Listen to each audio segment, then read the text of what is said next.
नमस्कार, मी बाबा बेलापूरकर. आपण पाहत आहात एकजूट महाराष्ट्र न्यूज.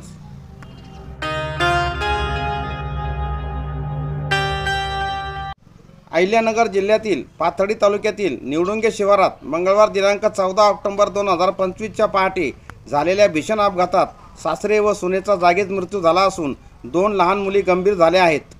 पुण्याला वैद्यकीय तपासणीसाठी जात असताना हा अपघात झाला.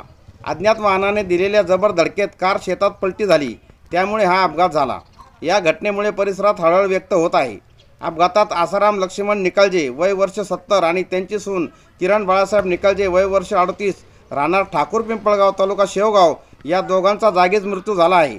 तर स्वानंदा बाळासाहेब निकालजे वय 12 आणि स्नेहल बाळासाहेब निकालजे वय वर्ष 6 दोन्ही नाती गंभीर जखमी झाले असून त्यांना तातडीने अहिल्यानगर येथील जिल्हा रुग्णालयात उपचारासाठी हलवण्यात आले आहे. तुर्तास एवढेच. भेटूया पुढच्या बातमीपत्रात. जय हिंद, जय महाराष्ट्र.